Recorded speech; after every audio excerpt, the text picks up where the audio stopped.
and welcome to VOSR International, the voice of shortwave radio. I'm your host, Wavecrest Guy. This broadcast is being transmitted by WRMI, Radio Miami International, in Okeechobee, Florida, on both 9455 and 15770 kilohertz.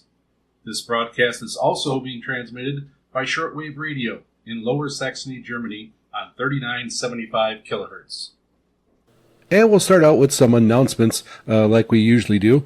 And first off, I want to start out by thanking Liam for doing his broadcast last week. He took over the whole show, and it's really good to sometimes get a totally different perspective from somebody else and some other interests in the hobby, because there are so many different facets. So he did a great job stepping up and taking on the whole broadcast, which in itself is pretty impressive. He did a really good job, and thank you, Liam. And now, again, Liam's broadcast, if you missed it, is going to be on our past broadcast page. It'll be a couple weeks before that comes out. I usually have a delay on that, but it will eventually be over there, and you'll be able to check it out. It'll be the June 13th broadcast of VOSR International. So if you did miss it, make sure you go over and check it out. Then you can still contact Liam from the contacts that he gave during the show, and you'll be able to hear them during that past broadcast also. So again, thank you so much, Liam. Next, this week I'm going to finish off my Maui vacation. I'm going to close that out. I have a segment on that that I will start out the broadcast with, and so that part will totally close out that segment that I started a few weeks ago. So when Liam's broadcast was ready, I wanted to try to get that on the air right away, so I just delayed that segment. So you'll be hearing that segment today. Next, I would just want to remind everyone that we did get a new batch of QSL cards. So VOSR International has two new different QSL cards out. When you send in a reception report, if you mail in your mailing address, I can get one of those out to you. Please request it so I know that you want one, and I will get it mailed out to you. And then when you do receive the card, please send me an email. Let me know. It is really good to have some gauge for how long that it does take these postcards to go out. I live on the small island of Molokai. We have a really small post office. They go from Molokai over to Honolulu, and then they go out through the world. I've had some in Japan get theirs in about a week. And very similar, a week to 2 weeks. It's going to depend on the year and if there's holidays, time of year. Sometimes some of the on the East Coast, they don't get them for a couple weeks, sometimes even 3 weeks. So it does take a while. We've had one go into Russia, and it took, I believe that was the longest one. I believe it took 7 weeks to get that one, so it was a really long time. Some of the other ones to Europe take roughly a month. Sometimes we've got them out there as quickly as about 3 weeks. So not too bad. So it gives you kind of a gauge. So please, if you'd send me an email, then I could see how the current conditions are also. And then also, yes, it's very important to send in those reception reports, comments about the show, any ideas for segments. And again, if you want to be a guest host, you don't have to do the whole show like Liam did. You could just do a segment of the hobby that interests you. There's a lot of people with a lot of information out there that can be passed along to listeners. It's very easy to do. All you have to have is a simple recording, and have the recording done in MP3 format, and then send it off to me, and we'll make sure it gets on the air. So another call out, if anybody wants to get on the air, do a segment, contact me and we'll get you going. I'll give you the specifics. It's very easy to do, and we'll get you on the air. And then just some reminders. If you are on Facebook, you can check us out at VOSR International. You can go over there and join the group. You can click join, and then you can post reception reports, questions, comments about the show, anything you want. Comments about the show will be read on the air during the mailbag segment. Then, of course, we have our website at VOSRinternational.com. You can go over there and you can contact us that way. There's a mail link. You can click on that and send us an email that way. So if you do want to be a guest host in the subject line, just put down a guest segment or guest host. And we'll go over it, and you can do that whenever you like. That's the good part about it. You can do that at your leisure. You just record it. It can be anywhere between 3 minutes and 30 minutes. We'll make sure we get it on the air. A lot of other things to check out over on our website. We have our listeners map over there, and that's filling up. We're just about at 400 pins on the map from all over the world. You can go check it out. During this time of the year, 15770 kilohertz has been having good propagation, has been covering a wide swath of area. Then, of course, we have our 3975 kilohertz and 6160 kilohertz over in Germany, picking up an audience over there. And so send us in. If you're over in that area over there in Europe, send us an email and we'll get a pin added on the map over there for you. And there's actually quite a few pins being added over in that area too. Then we also, if you send in a picture of your radio, your radios, your radio shop, your radio room, your equipment, we will get that put on our listeners' radio page. You can go check that out. Some really nice old radios over there to check out, and it's really worth making a stop over. We also have some VOSR International merch over there. You can check out. We have hats and shirts and notepads and mouse pads and things like that. Coffee mugs. Go check it out. Any sales from that just go directly to buy airtime to keep the show on the air. You can also sign up for our newsletter over there. I don't send out a lot of those, but if there are changes in times or frequencies or something like that, or some announcements to be made, I do send out the newsletter occasionally. It's no more than once a month. Then, of course, we have a page with all our past broadcasts on it. So there's links to every broadcast of VOSR International going off to our initial broadcast on February 28th of 2025. You can go over there and check those out. We have a few segments that ended out to be 2 or 3 parters. So if you missed one of them, you can go over there and check it out. They are typically about 2 to 3 weeks behind after they are broadcast on shortwave. I usually have a little delay in there before they are made available. But after they are done being broadcast on shortwave, you can go check them out there. We also have those available on Spotify. There have been a few people subscribe to us over on Spotify. I know that's a huge podcasting type format over there, but we do have some people that do listen to us on Spotify, so you can go over there and check it out.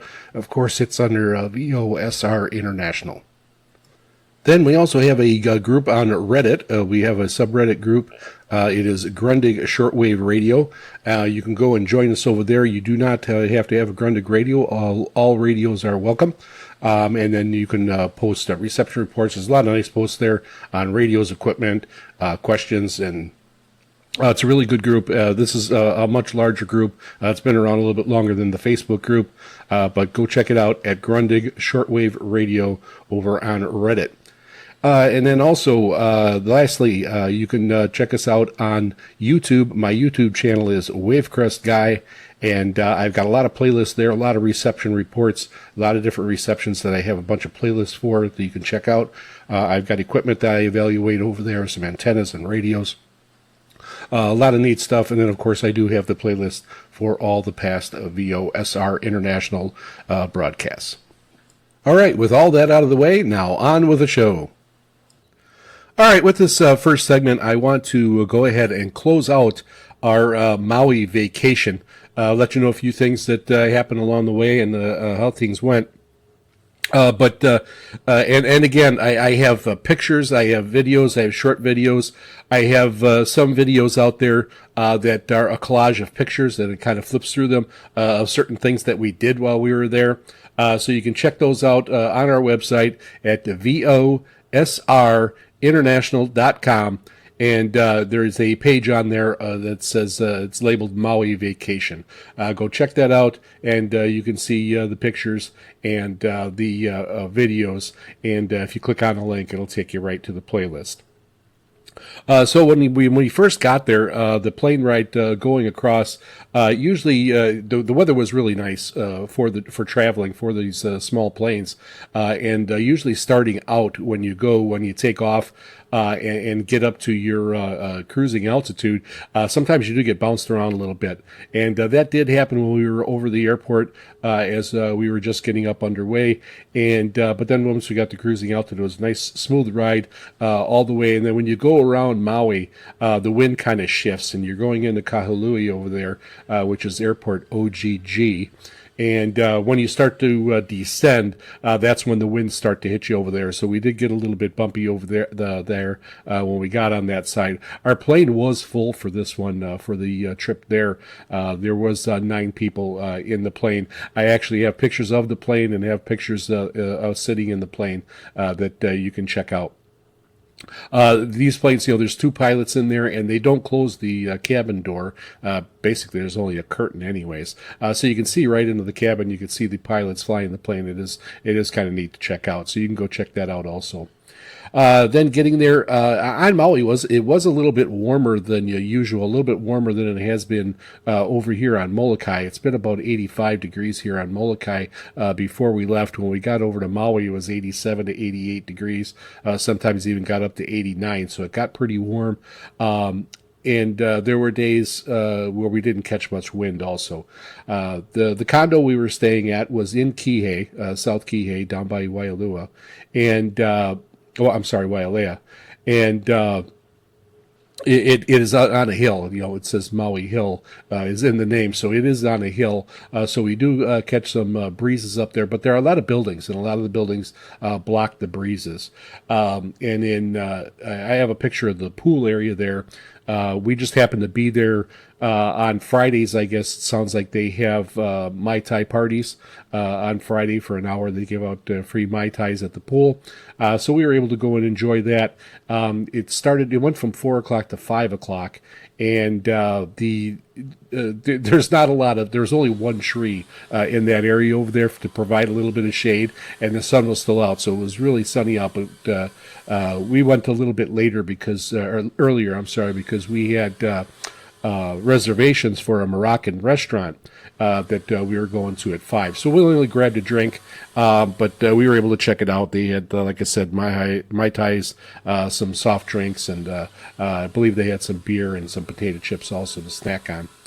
So then we ended up going to the Moroccan restaurant, which was really a unique experience. I'd never eaten at one of those before, and it was in a mall over in Kihei. It was just about 5 miles from where we were staying, and it was called Le Bazaar. And going in there, when you first get there, it's kind of an open, smaller restaurant, and it's in a small mall. Actually, but it's decorated really nice in the Moroccan style, and I've got pictures around the restaurant there also. But they take you in the back, and if you would like, you can wear some Moroccan attire that you can just put right over your clothes, and then you can go ahead and sit down and enjoy your meal. When you first get in there, they come out with the kind of a portable container that holds some water and a pitcher, and they wash your hands in some special water. Scented with lilacs and things like that, and it was a neat experience. And they give you a towel. In general, for the Moroccan meal, you eat with your fingers mostly, but they do have forks if you'd like to. So we started out with a menu, just like a tasting menu. So they came out with some bread, and they make the bread there fresh.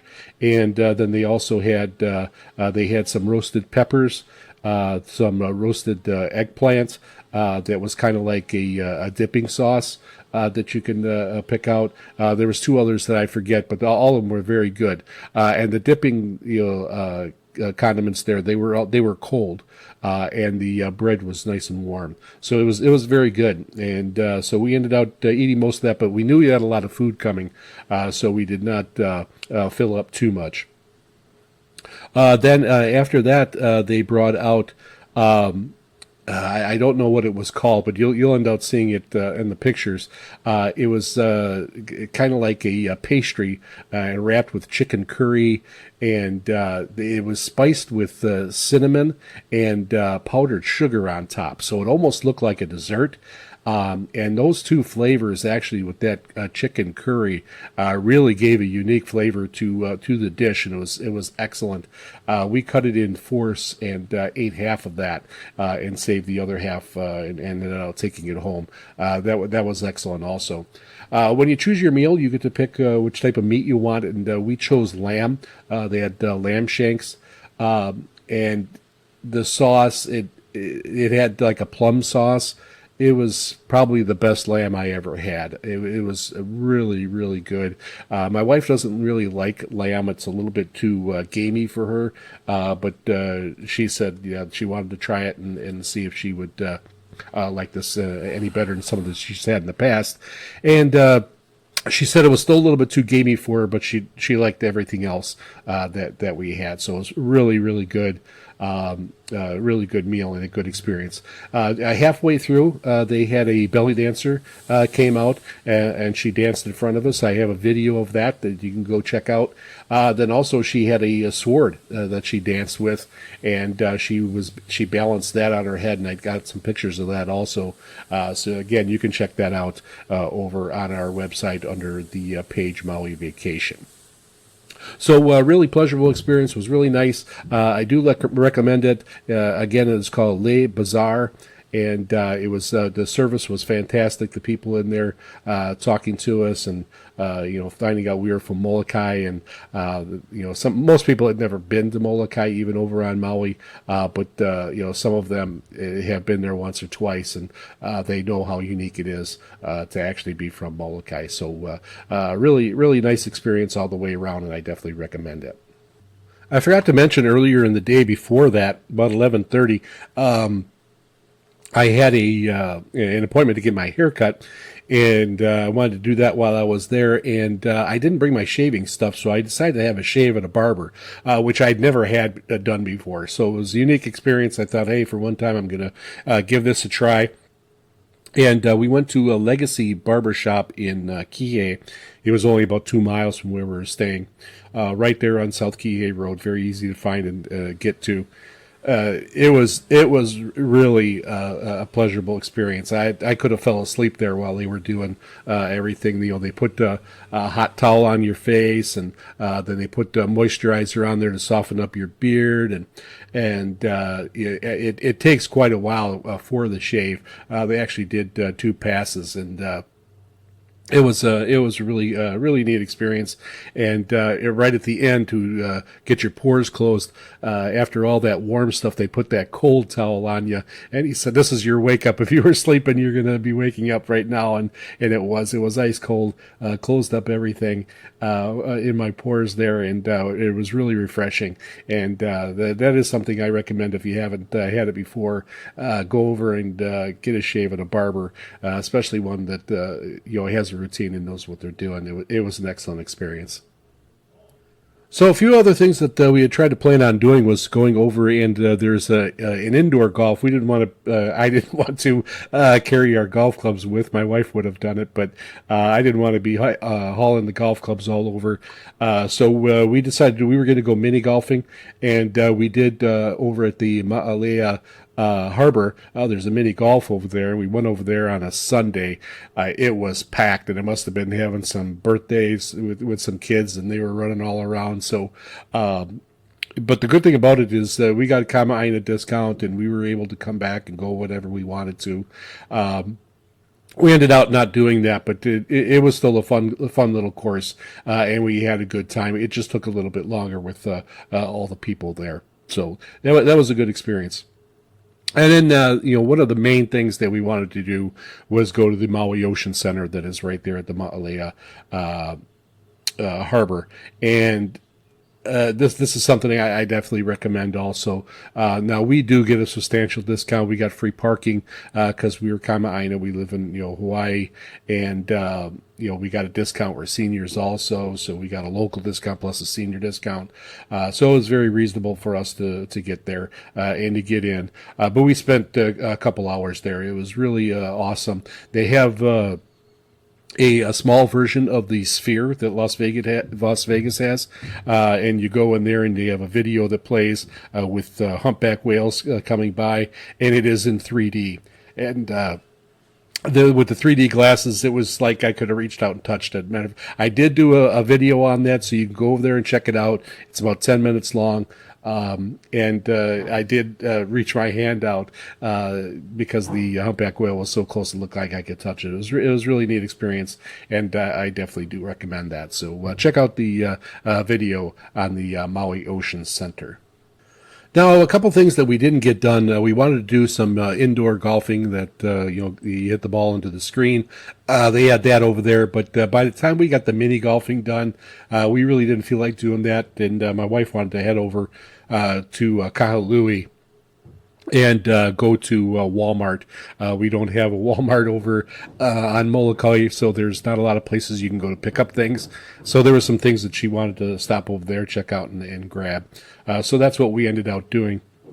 Then another day, we went up that same area, and we drove up. We wanted to head up to Lahaina and get some pictures there of some of the progress that's been going along since the fires, and you can go check that out.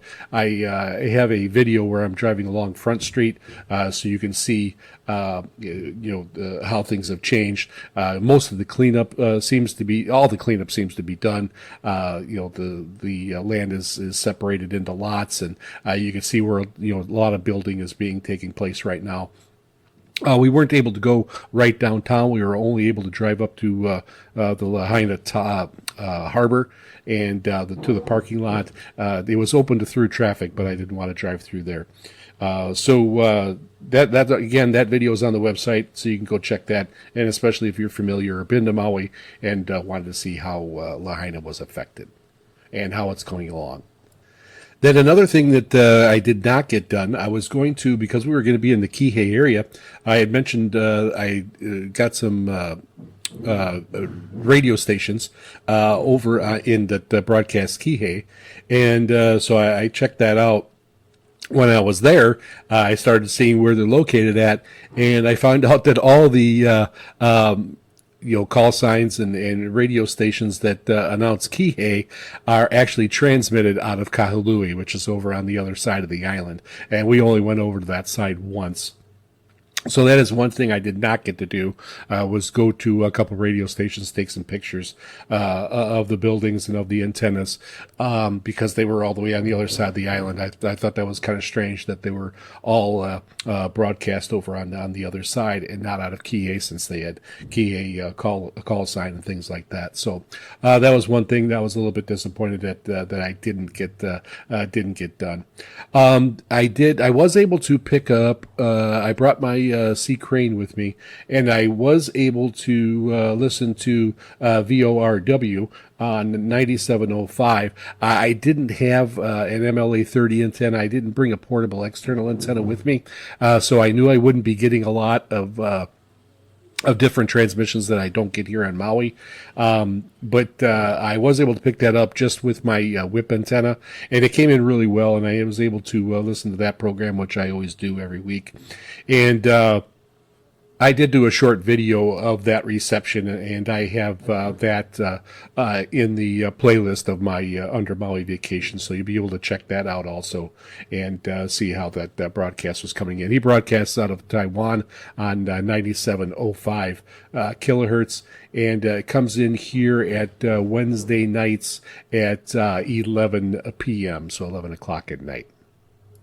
Besides that, we were able to complete everything that we really wanted to get done. So we were really happy with the way things worked out. You know how vacations are.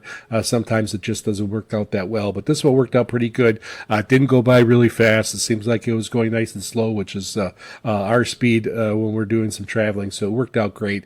And so hopefully you can go over there and check out the videos and the pictures, and you can follow along with my descriptions of what I did here in the segment. So again, let us know. Send us an email. Have you been to Maui before? Do you plan on going to Maui? I know quite a few of you have written in and have been here before, and quite a while ago, before the Maui fires and that type of thing. Some come every year. But let me know. Send us an email at VOSRINT@yahoo.com. That's VOSRINT@yahoo.com.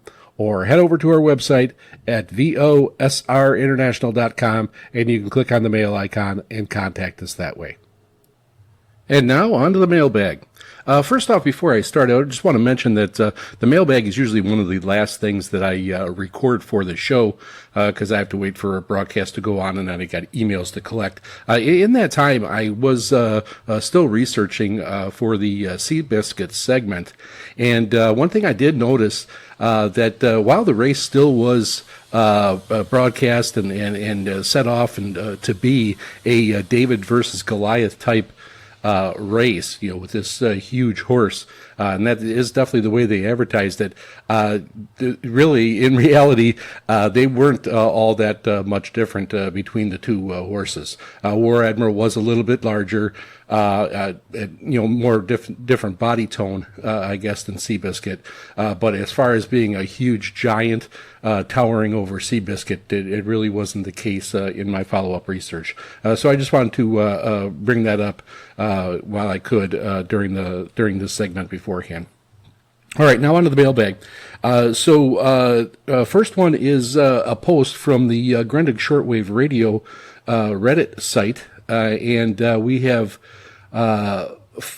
Flaky Principal 8907 posted, "I listened last night. You were coming in aces all the way from Seattle, Washington, USA on 94.55 kilohertz for the whole hour." I know in conversing with Flaky Principal, he is definitely been checking on the show, and like everyone else, sometimes misses it, and he was able to grab it this time, so he did do a post, because I try to do reminders on some Facebook groups and on the Reddit site and on my YouTube and over on the VOSR International, and so I try to remind people a few hours before it's coming on. So hopefully that does help. So thank you very much, Flaky Principal, for checking out the show. Then next, every once in a while, every month or so, I do get an email from WRMI, and they send off a summary of some of the reception reports that they receive. And this one I got from Stockholm, Sweden, from Emil. And he was listening on May 10th, and he was listening on 15770 kilohertz.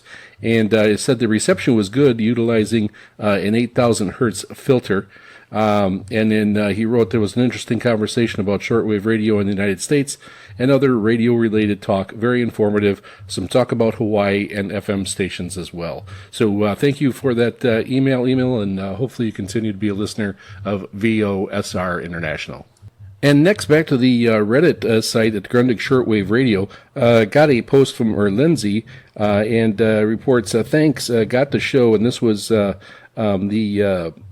3975 kilohertz and the 6160 broadcast on Thursdays. And he wrote down, got it, really weak signal with some fading here using a local SDR system. And he did send a recording of it, and I was able to hear it. It was listenable, but it was there was quite a bit of fading going on there. So thank you for the post, Lindsay. And next we have an email from Dieter over in Germany, and he writes, and I want to mention that sometimes when I get some of these emails over in Europe, I have to use the translate. This was in German, so I had to use the translate to translate it to English, so it might be a little bit wonky here, but it does a fairly good job. And says, hello, the editorial. I received your station on Thursday, June 4th, on 6160 kilohertz with a Texan PL365 with a telescopic antenna. The radio tip was provided by RTI Ottenau from Bern. My technical request was sent from there. Did I get the antenna location? And yes, it did. He did also send a audio clip of it, and it did come in very good. The audio recording is recorded in open terrain and quite weak with reception in the house. And he sends best regards. And so thank you very much for the email, Dieter. I'm glad you were able to pick up the show. And I just want to mention the RTI Listeners Club again over in Ottenau. Germany. They send out a newsletter type thing listing shows, and they did have a mention here for VOSR, and it goes for VOSR. A short German language contribution from the RTI Listeners Club, Anatnau, is planned for 18 through 1900 UTC for 3975 and 6160 kilohertz. I would like to thank Claudia, Sabrina, and Jeff for that. And receipt of reports are welcome to VOSRINT@yahoo.com. So thanks for a mention in your Listeners Club. Obviously, we did have a few of the club members write in that they did pick up the show. So thanks again. And next we had a email from Joe from New Jersey, a regular listener, and he writes, one topic of interest would be about World Harvest radio station in Na'ahilu, Big Island, and with the call letters of KWHR. I guess you have heard the station that when they were on the air. Unfortunately, KWHR, known as Angel 5, ceased operations in 2009. So yes, that would be a good subject for a segment. I'm definitely going to be doing that one, and I'm currently looking into it now. And then also he writes that another question: how is reception at KBS World Radio in South Korea in 1000 UTC English broadcast towards South America on 11795 kilohertz in your area? Which would be around midnight in Hawaii. This station has been coming in many days here in the U.S. on the East Coast with an antenna off to the side, so there have been opportunities for listeners in the air to tune in. That is 6 a.m. His time. I haven't been able to catch that yet. I have listened to KBS on 11795 before. It comes in pretty well here.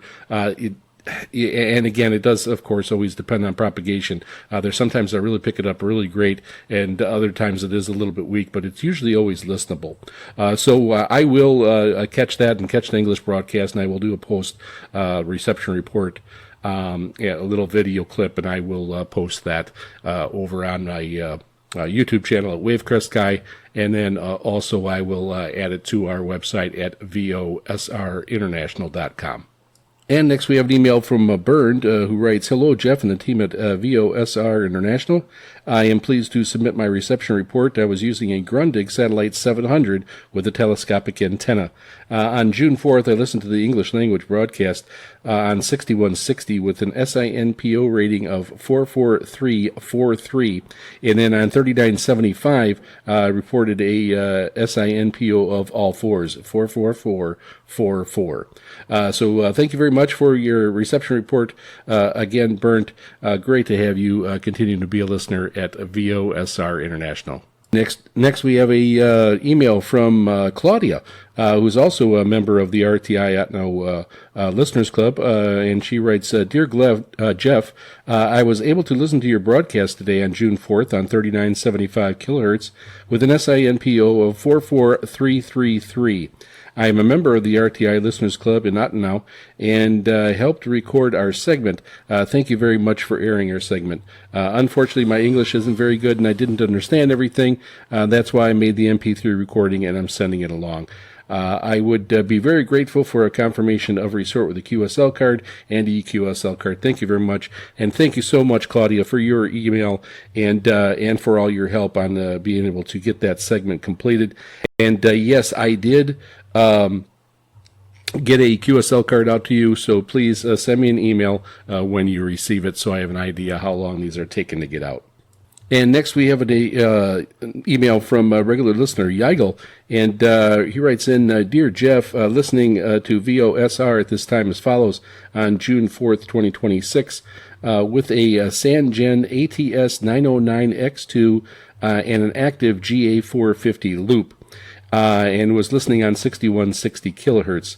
The SINPO reported is a 34443, and then there was an audio clip included, and it did come in pretty well over there. And he writes, it is good to hear from some other members of the Ottenau Listeners Club in southwest Germany. For myself, I can let you know that I live in northwest Germany, Bad Bentham. and near to the Netherlands. So thank you so much, Yigo, for continuing to be a listener at VOSR International.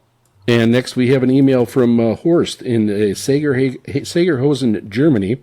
And he writes, hi there, I'm listening to VOSR International program on shortwave radio this evening. Right at the start of the broadcast, there was an announcement from the RTI Listeners Club, and not now.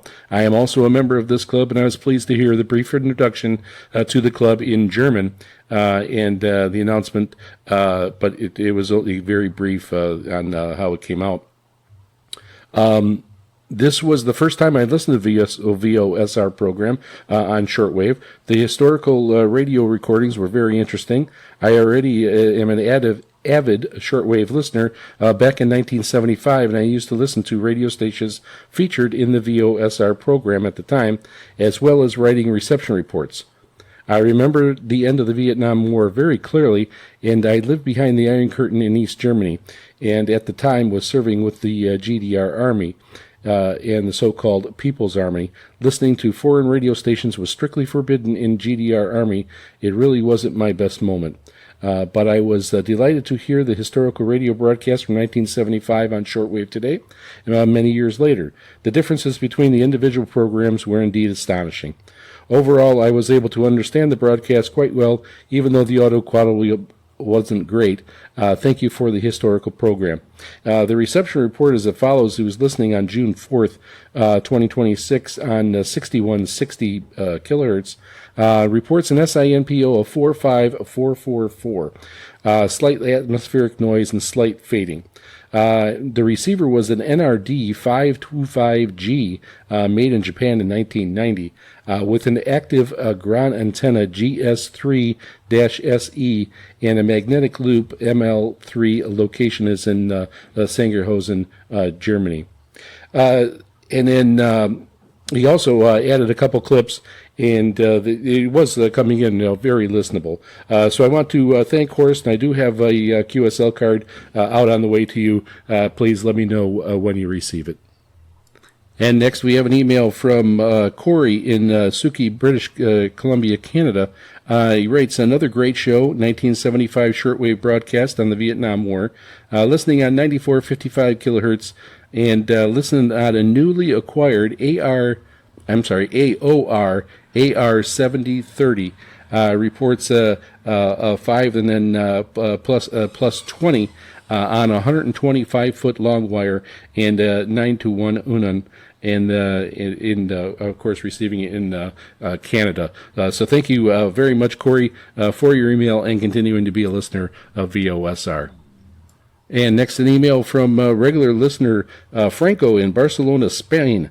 And the reception report comes from the broadcast of May 30th on 15770 kilohertz, reporting an SINPO of 44444 using a Odson DX286 with an aerial Wellbook ALA 1530 S antenna. The 15770 kilohertz has been coming in quite well. Now, we did have an issue on the June 6th broadcast where WRMI was having problems with that transmitter, and the water pump went out, and that is the pump that distributes distilled water to keep the huge tubes cool. So it was down for a couple days. I'm recording this here on Monday, and it is back up now, so it was down for about 3 days. So, but they are back up now, and I want to thank Francisco so much for his email and continuing to listen to VOSR. And next we have an email from regular listener Paul of the Canary Islands, and he writes, hello, Jeff. Today I saw your message on Facebook saying no VOSR International broadcast on 15770 kilohertz. Yes, I found out yesterday night here in the Canary Islands. Let's hope they fix it, the water cooling problem, and return to the air soon, so I cannot give any reception data. So thank you so much, Paul, for being a regular listener, and thanks for this email. Yeah, I did try to post that on my Facebook group and over on our website, VOSRinternational.com. I did send out a posting on that, that they were they were down. Paul also gave me a good subject for a future segment. I am going to hold on to that one and do some research and get a segment out. Thank you so much for the information, Paul. And lastly, we have an email from Gerard from Almere in the Netherlands, and he writes, "Dear friends, I received your program on the 4th of May on 3975 kilohertz in Almere, the Netherlands, with a SIO of 222, a very weak signal, but I heard your announcement for the ITR club in Ottenau, for which I thank you since I am also a member of this club. I received your program with an AirSpy and a U-loop. As mentioned before, the reception was poor. Hopefully we have better propagation for you to check out the show on 3975 kilohertz. And also, don't forget, you can try it on 6160 kilohertz. Depending on propagation, sometimes that one does get out better, so you might be able to pick it up that way. So thank you so much, Gerard. All right, so as you can tell, we did get quite a few more reception reports from our friends over in the from the German broadcast over in Europe, and I did add all those pins onto our listeners map, so that did quite fill out the area quite a bit more. So you can go check that out if you're over on our website at VOSRinternational.com. So keep these emails coming. Keep in reception reports. If you've never sent us an email before, but you've been listening for a while, go ahead, take a few minutes and send us an email in. If you're turning the dial first time you tuned into us, send us an email in, and continue to send in reception reports if you've done so already. It really helps me see how the transmission is going out across the world. So keep them coming. Send in an email to VOSRINT@yahoo.com. That's VOSRINT@yahoo.com. Or head over to our website at VOSRinternational.com, and you can click on the mail icon and contact us that way. You can also go over to our Facebook page and join our group over there. I will read those posts on the air also at VOSR International. You can join the group, and then you're able to do some posting. Also over at our Reddit group at Grundig Shortwave Radio, you can go over there, join our group, and post over there also. And now another segment of historic shortwave radio broadcasts. Sometimes I do some research on topics for this segment, and sometimes they just accidentally come to me.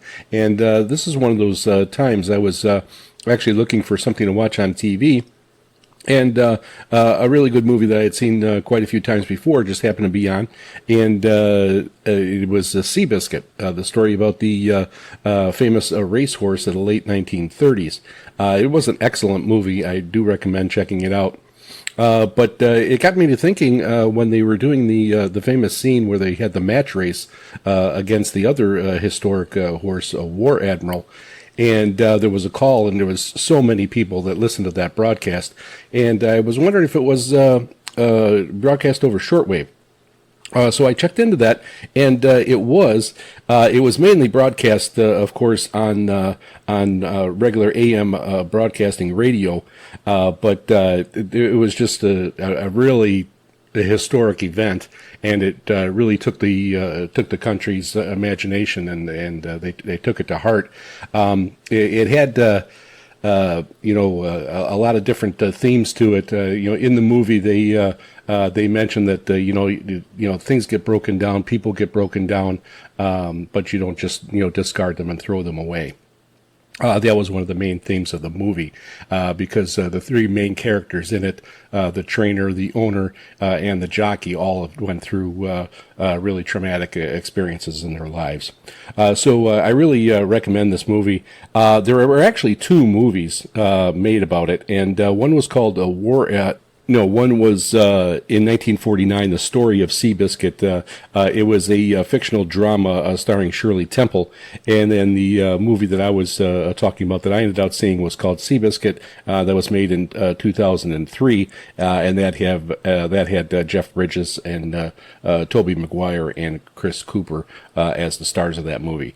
Again, excellent movie. I'm going to have links to the movie They have it on YouTube sometimes, so if there's an available link, I will put that on there. I will also give information about the Shirley Temple movie also. And then, of course, I'll have the link of the call from that famous match race where Seabiscuit and War Admiral go head-to-head. So you'll be able to check that out over on our website. I will have a page set up, and I'll label it Seabiscuit, so you can go ahead and check it out. And just a little bit more history now. Seabiscuit and War Admiral were actually related. War Admiral was an uncle of Seabiscuit. Both were sired by the legendary thoroughbred Man o' War, making their genetic breeding distinct but closely linked. War Admiral was sired directly by Man o' War out of the mare Brush Up. It was foaled in 1934. He went on to win the U.S. Triple Crown in 1937. Seabiscuit was sired by Hardtack, foaled in 1928, who was direct son of Man o' War. And Seabiscuit's dam was Swing On, foaled in 1926. Because Seabiscuit's sire Hardtack and War Admiral shared the same father, Man o' War, the two famous racehorses were half-brothers by blood, putting them in the uncle-nephew relationship. They famously squared off in the match race of the century in 1938 at the legendary Pimlico racetrack. Now, this story had a lot going for it. It had the classic East Coast-West Coast rivalry where War Admiral was stationed on the East Coast, and Seabiscuit was mostly racing on the West Coast. And it also had another big David Goliath type atmosphere to it because War Admiral was a huge horse. It was very big, and Seabiscuit was a little bit below average in stature. So there was a striking difference between the sizes of the two horses. So that. Not only the East Coast, West Coast, of course, making that rivalry really big for the United States. The David versus Goliath, atmosphere also made it a phenomenon worldwide. And it was, by the time this match was finally set, Seabiscuit was doing well and wanted to race War Admiral, so he was. They challenged him to a race, and of course, War Admiral won the Triple Crown in 1937. Had nothing to prove, and so the owner, didn't entertain any match races or anything like that. But as it went on, Seabiscuit's owner pushed the envelope there and was entering every race that War Admiral was in, and then War Admiral would scratch, and so there wouldn't be this head-to-head race. But eventually, because of the East Coast West Coast rivalry, the David versus Goliath, he finally did relent, and the match race was set for November 1st of 1938. Now, an estimated 40 million people turned in nationwide for the Seabiscuit versus a War Admiral race. The horse race that stopped the nation.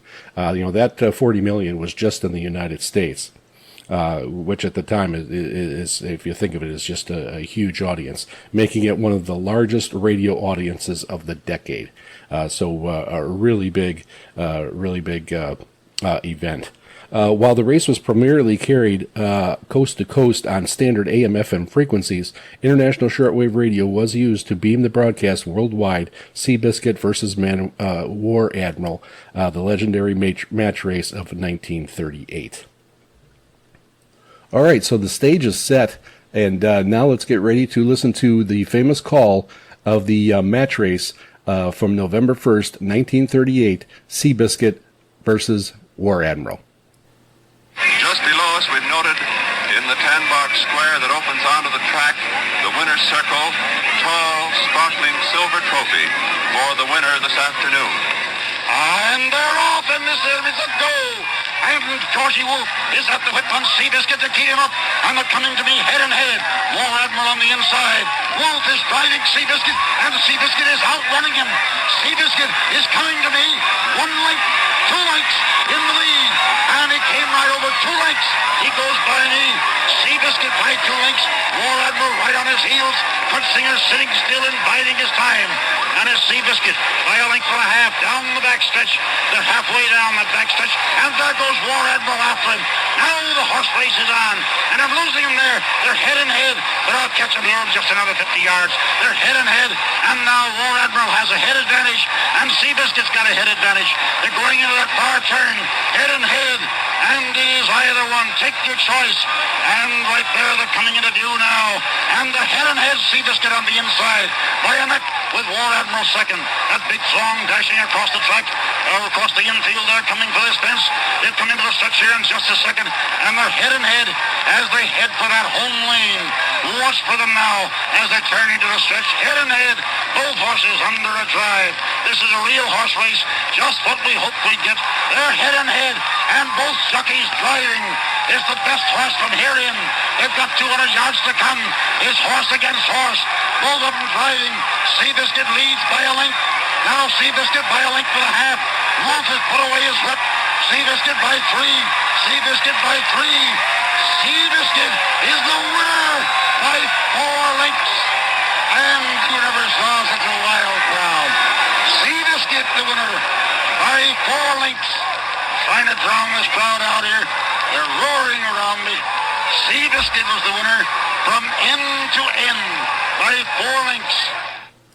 So there you have it, the historic call made by NBC radio announcer Clem McCarthy, and it is again, in sports history, it is one of the greatest calls. One of the other things that you'll note that he did mention, the jockey for Seabiscuit was George Wolfe, and he wasn't Seabiscuit's regular jockey. Red Pollard is famous for being Seabiscuit's regular jockey, but had an accident when the race was. When they were prepping for the race, quite a bit before it, he had a very serious accident where his leg got shattered while he was riding. He fell off another horse, and so he could not race. So he famously did not want to scratch. So he told the owner to bring in George Wolfe, who was, of course, a famous jockey at the time. So a lot of things going on. There was a lot of drama for this race that kept on building. You don't have your regular jockey, but you get probably the best jockey at the time come on in relief, and it makes for a fantastic story. Anyways, there you have it. Seabiscuit, the story of Seabiscuit, and the famous call done on shortwave radio. Back on November 1st, 1938. So let me know what you think. Send us an email at VOSRINT@yahoo.com. That's VOSRINT@yahoo.com. Or head over to our website at VOSRinternational.com, and you can click on the mail icon and contact us that way. Next, I want to close out this broadcast with a short segment here, and I want to thank Carrie over in Finland for sending me this information. Otherwise, I really wouldn't have known about it. But again, Carrie writes in the email, quite an accomplishment from Finland, 50 years of DXing to the midwave Yankees. So listening, DXing on midwave, there is a gentleman over in Finland. I'm probably not going to do his name correctly, but I am going to try. Hananu Naili Silas has a U.S. map with 2,700 pins, and those are answers to reports, QSLs from the USA. So over 50 years, collected 2,700 QSLs, sending out reception reports. That is quite an accomplishment. Again, congratulations. And he also continues here. The cover of the latest Radio World from Finland magazine shows a picture of this map of the USA with 2,700 DX pins. Definitely worth publishing on your homepage, too. So I definitely am. I'm going to have a picture of this cover of the magazine where you can see the map and the 2,700 pins that were picked up it is really just a remarkable achievement over 50 years. Although this is a so-called individual achievement, it is also essential that hunting for U.S. midwave radio stations is a mainstay of the DX hobby in Finland, and therefore relative to our population. And is still the top level of the world today, which is very true. This we concentrate on shortwave here, but the midwave DXing is extremely popular and does have a little piece that connects us to shortwave here. So I will be having that picture, and this will be posted over on VOSRinternational.com. Go over and check it out. And this is quite the achievement, and it is definitely worth seeing. It is really unbelievable what can be accomplished in 50 years. So let us know. Do you do medium wave DXing also? Do you have a large number of QSLs and reception reports that you can let us know about? Tell us where you are in your journey in this QSL endeavor. So send us an email at VOSRINT@yahoo.com. That's VOSRINT@yahoo.com. Or head over to our website at VOSRinternational.com, and you can click on the mail icon and contact us that way. And that concludes our broadcast. Be sure to catch our broadcasts every Saturday at 0300 UTC on 9455 kHz, and also on Saturdays at 2300 UTC on 15770 kHz. Transmitted by WRMI, Radio Miami International, from Okeechobee, Florida. We are also broadcast by Shortwave Radio Gold in Lower Saxony, Germany, on Thursdays at 1800 UTC on both 3975 kHz and 6160 kHz.